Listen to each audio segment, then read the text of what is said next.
Daily Devotion with Pastor Balla for March 13th, 2023 from Proverbs chapter 6, Crooked Speech, verse 12.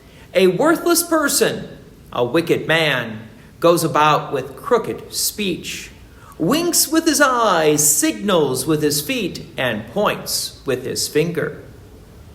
So what is crooked speech?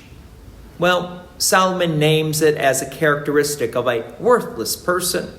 So we need to unpack verse 13 to give us an answer from Solomon's point of view of those who practice crooked speech. Winks with his eye. A wink of an eye with crooked speech. It could be a moment of sarcasm or a signal to others that, yes, this is just a lie.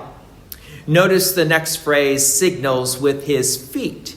And so you get the idea of a person who said one thing and his feet or his actions does something else. I love the last part. Points with his finger. How many times have we seen people pointing others out and saying, there's the problem? Like the old cliche, when I point a finger at someone else, there are three more pointing back at me. Solomon continues, verse 14. With perverted heart devises evil, continually sowing discord. Therefore calamity will come upon him suddenly. In a moment he will be broken beyond healing. Solomon notes this pointing of the finger, the winking of an eye, the word that says one thing while the feet are doing something else, are all part of a perverted heart who devises evil and is sowing discord. This almost sounds very much like a person who gossips an awful lot, because the purpose of gossiping is to sow discord and to make oneself look good.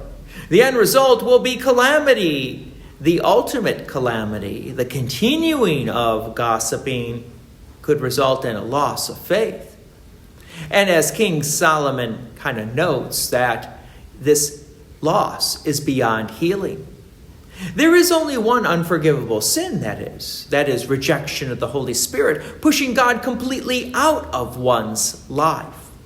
In today's world, especially in American Christianity, gossiping is not necessarily considered a major sin that would lead to unbelief. I know of many churches that put the focus on sins of sexuality as the, quote, unforgivable sin. However, Solomon's words definitely are correct, and so let me explain why. First of all sin is against God, and whatever sin we commit is really leading us away from God. And when we commit those sins, other people are typically involved. Now, the better question to ask is, how many people are involved? Now we're ready to consider the sin of gossiping, along with the lines of how many people would it be affected by it.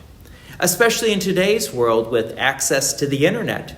I could make a gossip statement and it would be around the world in moments. And if I happen to be one of those social media influencers that had 1 million people subscribing to my YouTube channel, my sin of gossiping could immediately affect 1 million people, plus if they continue to share my gossiping with others, that number could actually make it to 1 billion fairly quickly.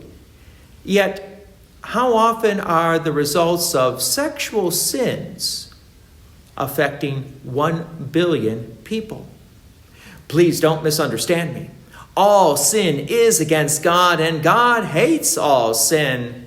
But I think Solomon is onto something with the sin of gossip for the purpose of creating discord, because that news of discord travels very quickly. And if you think about it, Solomon, being in a position of leadership, was probably a victim of many of these gossips.